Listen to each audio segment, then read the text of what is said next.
Everyone. Welcome once again to the Faces of Business. I'm your host, Damon Pistolka, and we have a special episode here today.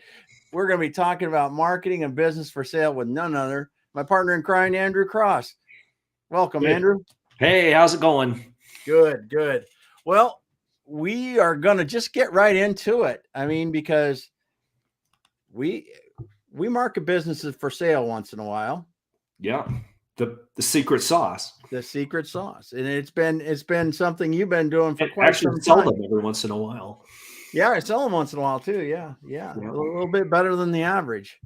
Yeah, yeah, the yeah, averages aren't good. But the real thing that I wanted to talk about today, because when we talk about marketing a business for sale, it's not just throwing a listing up on a site. And I want to get behind the curtain a little bit and talk more about it. mhm. So let's go back a ways. When you started this 10 plus years ago, doing the business brokerage and selling businesses, what was the real way that people got businesses out to buyers? Yeah. I mean, I don't think the way we do it nowadays. It's certainly changed a lot. But back in the old days, is advertising. Putting an ad in the paper in the classifieds. Um, Oh, and that then we hurts. That feels so old. It does. I mean, and this was even during the internet times because this is an Yeah. industry that's just slow to change. And trade magazines might, that'd be, but you'd have an advertising budget, but it was definitely an old school kind of brick and mortar type of way of running things. Run the ads and wait for the phone to ring, um, and you hope. But you know. Private equity buyers have changed a lot since then too. They've become more sophisticated. But here's the real trick. Marketing a business for sale too is this is a confidential process. There is a process for it, but people want to sell their businesses, but nobody wants anybody else to know about that. Yeah. And for good reasons, confidentiality. So how do you do that? And that's a real challenge. And you have to be able to market and sell the opportunity, but not necessarily the business, because you just don't see, if people don't put for sale signs in the window of their business, Yeah. that is a recipe for disaster, as we all know, and there's a good reasons why that is. Yeah. To handle it that way. So how do you sell something if you can't tell anybody about it? Yeah. That's a great point. How do you sell something if you can't tell anybody about it in specific? And it is a real thing that we deal with in the industry. So let's back up just a minute though. In a lot of people that are selling their business or having someone sell their business for them may not understand the importance of taking the time at the beginning to develop really good materials around the business. Mm-hmm. Let's talk a bit about that, because you've seen people do it with virtually no preparation or a lot of preparation. And what is the real benefit from taking the time to create the right information for your business before you start marketing it? Yeah, well, I mean, it's critical. It's absolutely critical. I mean, I don't think it's not something you can do off the cuff. And a lot of people come to me, because they never thought about selling their business, but they got a call from somebody, probably one of their competitors, and I want to sell, I'd like to buy your business. They don't know what they're buying. They don't have any idea because, it's all confidential. So, and those people can be good buyers, but oftentimes then our phone rings because it's, somebody wanted to buy my business, but I don't know what it's worth. I don't know if I'm ready to sell. I don't know if he's offering me the right amount. It's all the unknown, right? And that's part of that's the negative of a confidential process is nobody's talking about these things. It doesn't have to be public. This isn't the stock market, where you have to disclose everything, and you don't. And so you have to get behind that and educate a lot so that knowledge is power, and that will get your business sold. And that's where you're doing the homework and doing the marketing materials and the prep work to sell your business. You're selling not your product or your service that you do. You're selling your business, so different customer. Yeah. And it has to be marketed to in a completely different way. You might have the coolest widget in the world that you sell. Buyer cares about that, but doesn't care about that. Yeah. Fees and benefits, all that, that's all good.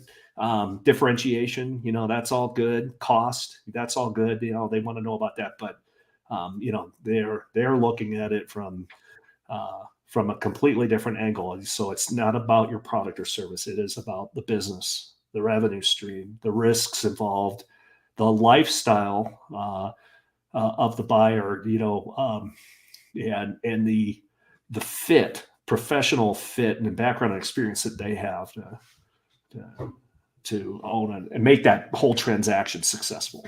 Yeah. You said this a little while ago, and I want to bring it up because a lot of people don't understand the fact that marketing your business for sale and how that starts with identifying your ideal buyer is so important, because you kind of skipped over it. It's not like selling your product, but in selling your product, you must understand your ideal buyer, just like for your business. Sure. And that is critical when you're doing that, because then as you're preparing the marketing materials, you understand the kinds of questions that buyer needs to answer. Yes. And again, there are, understanding the buyers, the types of buyers there are, ones that fit into your industry space and expertise, because, 80% of them, people who do venture out and say, I'm going to go buy a business, 80% of them never accomplish that task. So there's a lot of people, for various reasons, there's a lot of people who are just looking, and will waste a lot of time. And also you'll be giving out confidential information to the wrong people.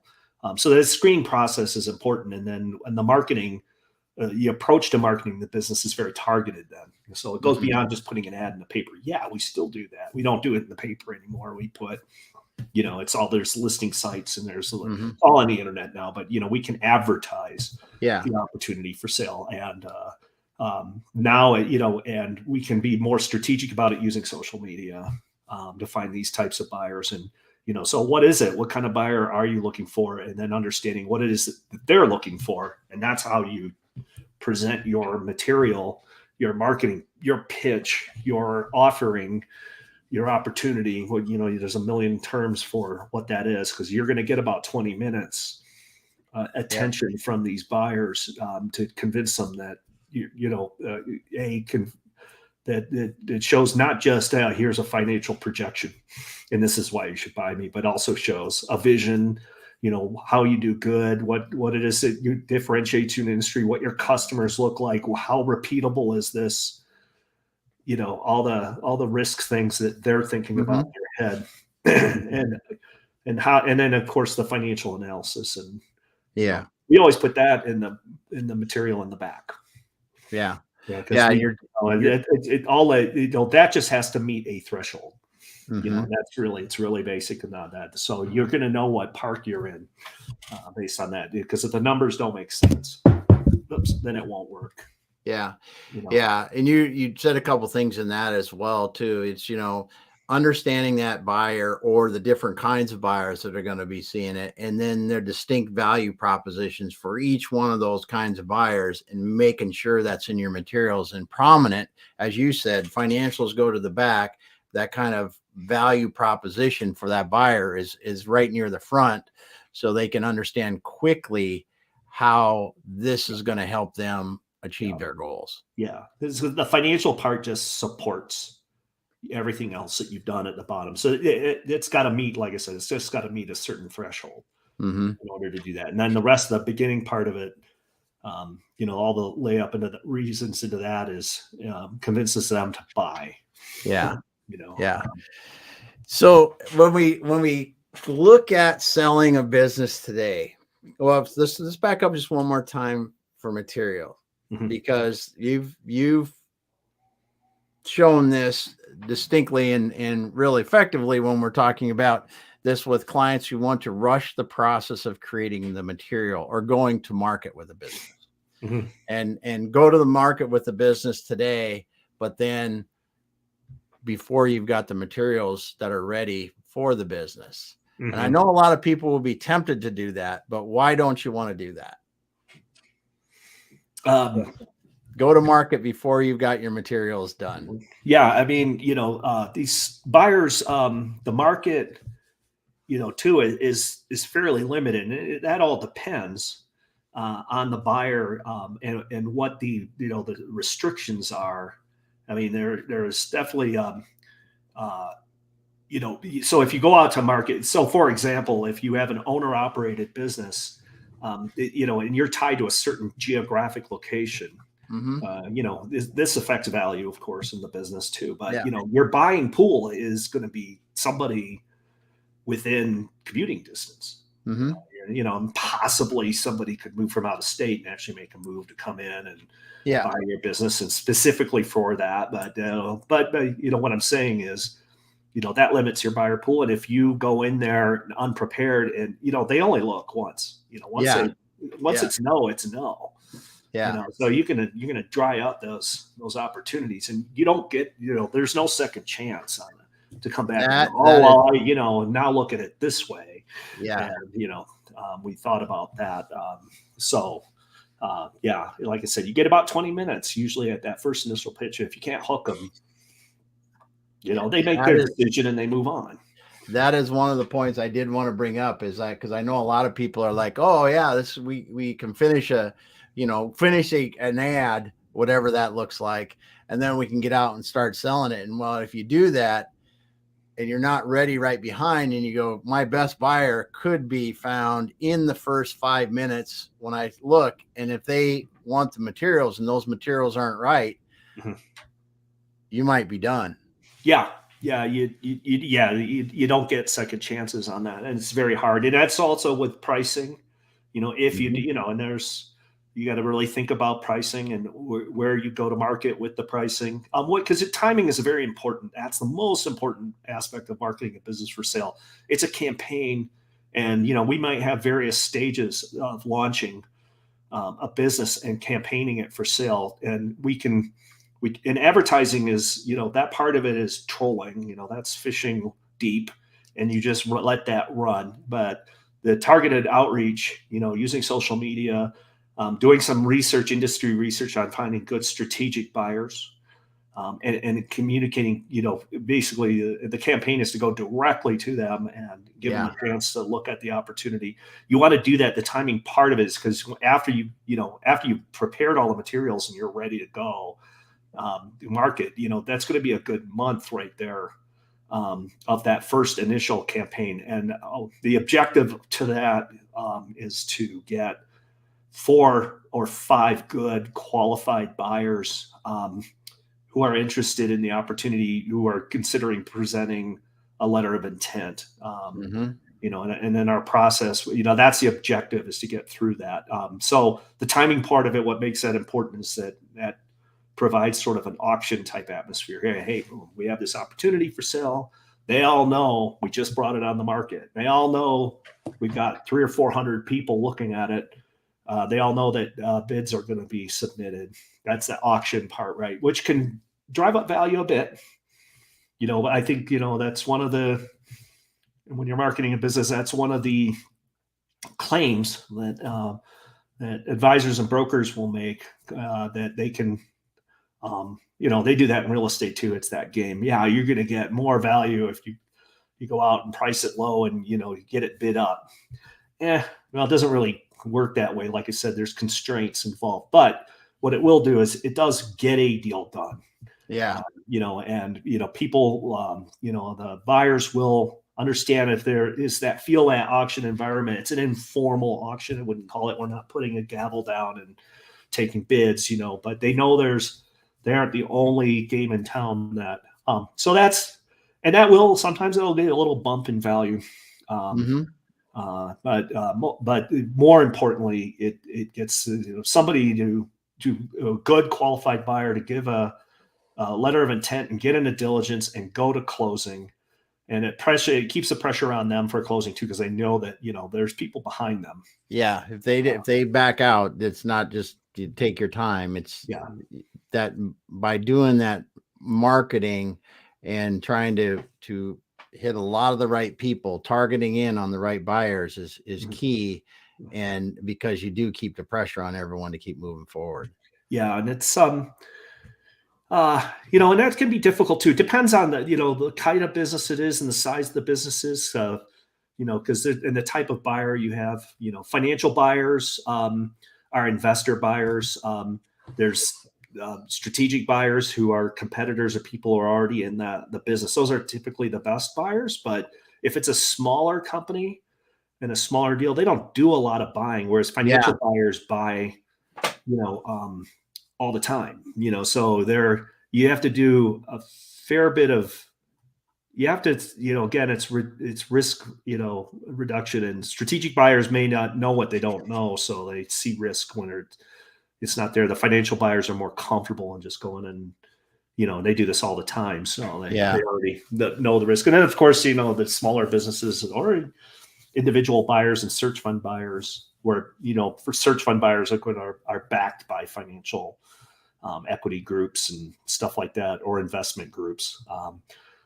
And individual buyers are just, high net worth or, can family funds, and they can do stuff like that themselves. But, and those work out pretty well too, because you have a management team that's looking to come in and replace it. So if you're in that situation, it's harder to sell a business if ownership or the management of the company is leaving. With it. So it's harder only because there's a smaller pool of buyers available. Yep. You're making some good points here with the different kinds of buyers, and that's where I think that taking some time at the beginning to really understand the perfect buyer for your individual business, based on size, based on industry, based on a lot of different factors. Sounds like that can really pay off by allowing you to market to people that are more likely to buy. Yeah. And, it's, but you have to kind of appreciate the situation where we're going in with an opportunity to spend, $5, $6, $7 million on an acquisition. And you're going to a good strategic customer down the road. Maybe he's already got a $25 million but they don't, again, they're not publicly traded companies. So that's a pretty good outlay for them. So you have to really kind of help them how that works, how that really benefits their value of their company. And then of course, how do you fund it? And that kind of stuff. And, it's one of the best ways to understand why a strategic buyer is one of the best buyers is because you just go ask a banker who's going to put a loan out. They would much rather lend. They do a lot less risk if they've got somebody who's already in the industry and successful at it. So, that's for sure. That's for sure. So as you're looking at, selling a business today compared to years ago, do you see that the tools, the resources available now, do you think it makes it easier to sell a business today or more difficult because of so many different options and ways to do it? Yes. Yes. I love that. Love that. It is easier today. There's a lot more capital. There's people looking to put their capital in this. So the market's larger, and the information, what's killed deals before is, again, this lack of information, and that creates fear. Fear, kills deals. And, and that's why we do this. We want to say, okay, these are privately held. These are confidential transactions. You can't go down to the county and see the tax, records and all that kind of stuff, and the transactions, that are there. But we do have data from that too. And the more with the internet and everything else that's gone on, there's much more data available and resources available to a buyer today than ever before. So that's a positive. But on the negative side is that it's also more competitive than it's ever been to buy a business. So, if you're, and that's, if you're going in and you're competing with, some of these groups, and they have cheaper capital and they can fund these things and that kind of stuff. But so this is something that came up while I was sitting here to listen to talk about this, and it's easier today. We've got more cash in the market today, but it doesn't seem like there's more businesses getting sold today as a percentage. It's still not easy. Yeah.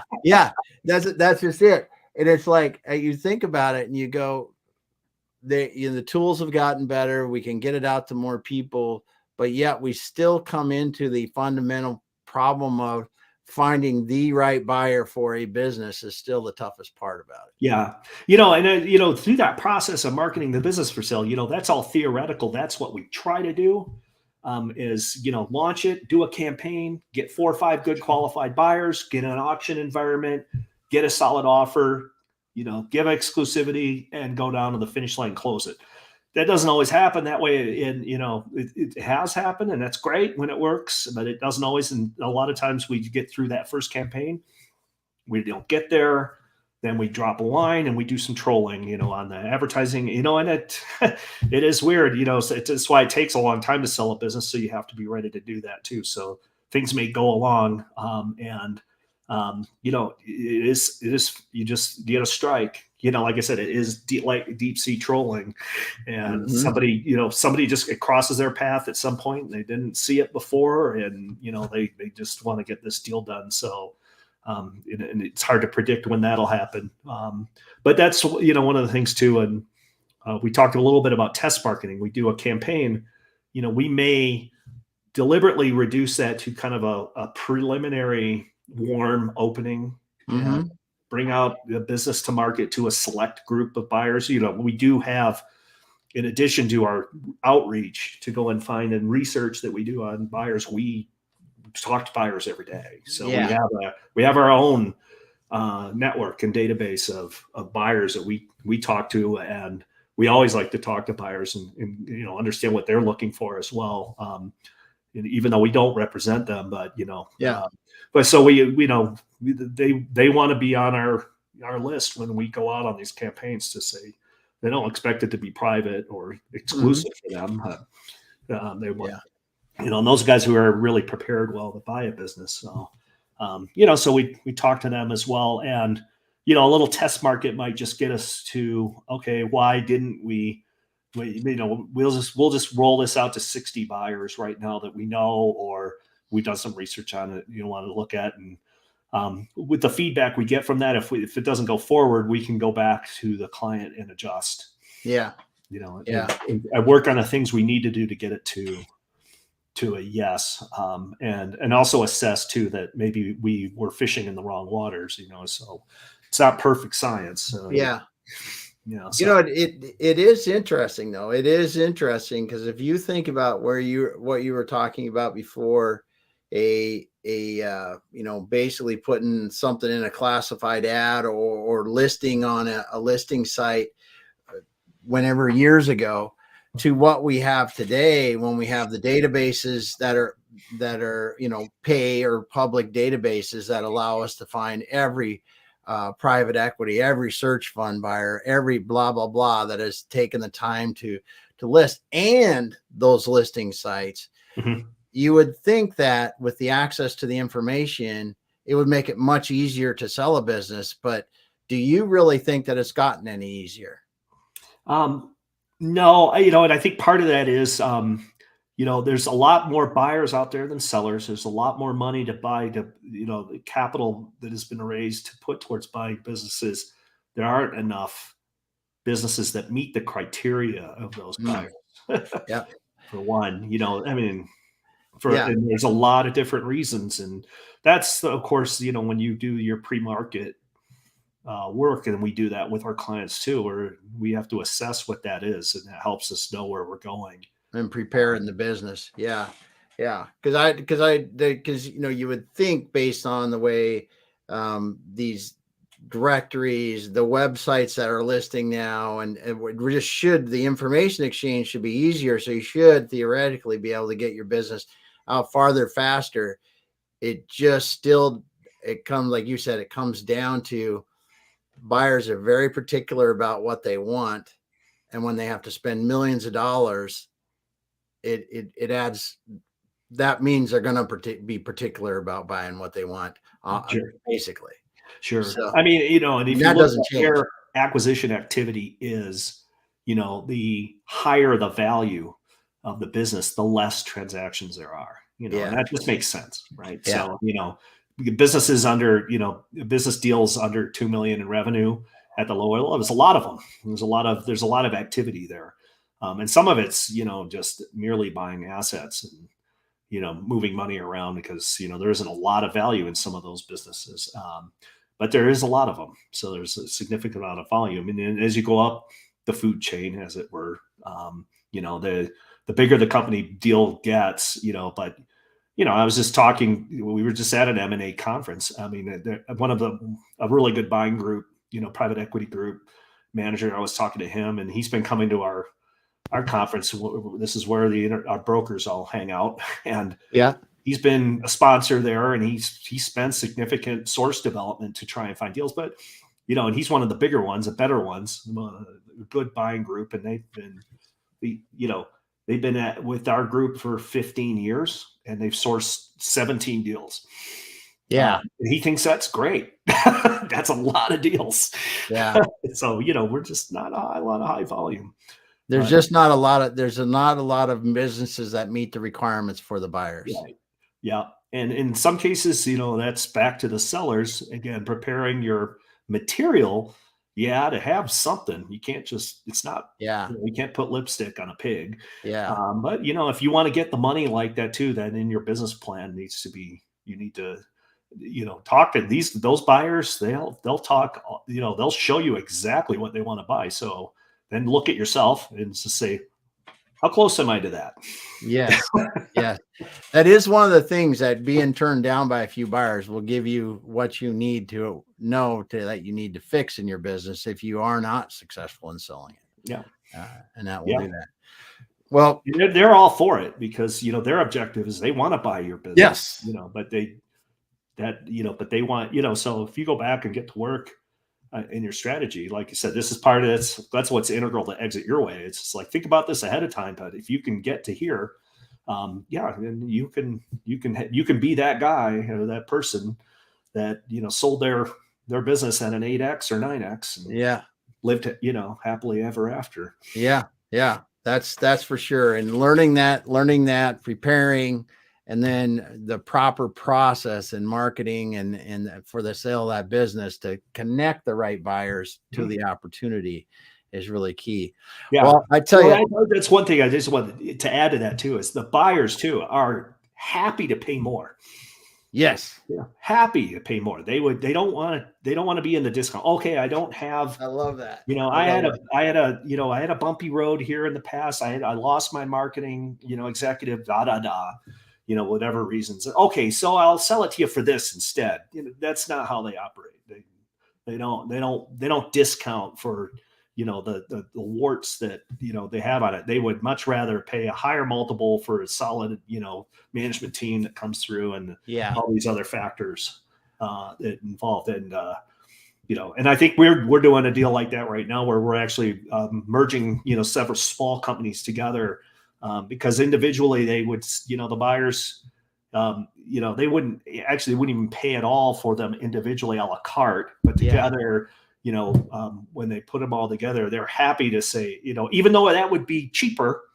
Yes. Right. It would be cheaper for them just to buy up all the $1 much less money. But they would rather pay more than to have them all rolled up together and operating with a good operating management team, because that's what they're looking for. Yep.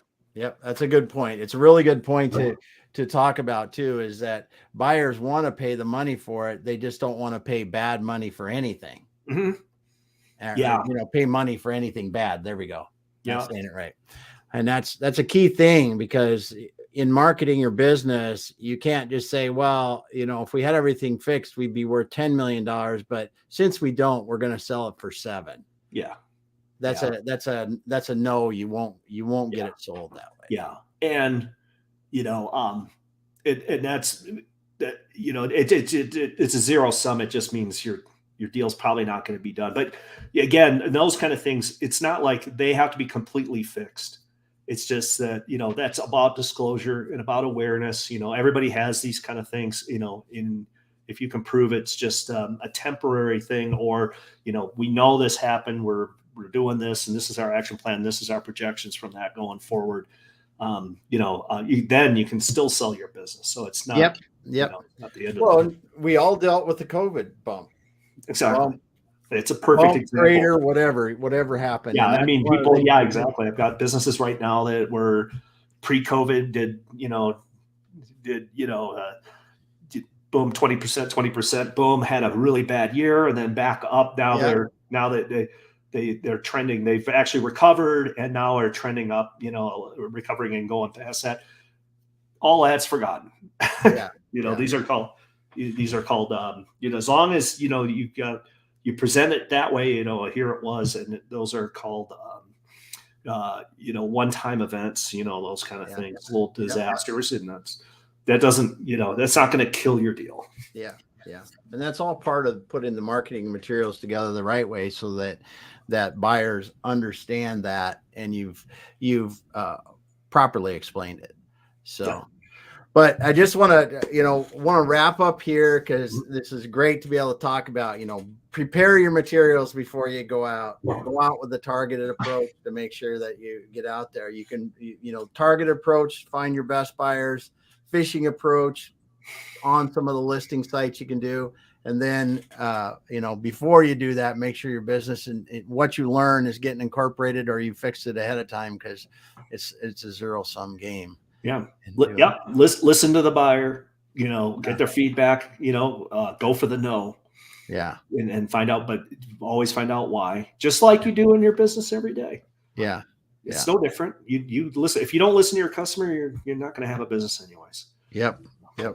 Good stuff. Well, Andrew, thanks for stopping by today, sharing your thoughts on marketing a business for sale. I want to thank everyone else who is listening and continues to listen to what we talk about. And we will be back again later this week. Thanks, everyone. Thanks, Andrew.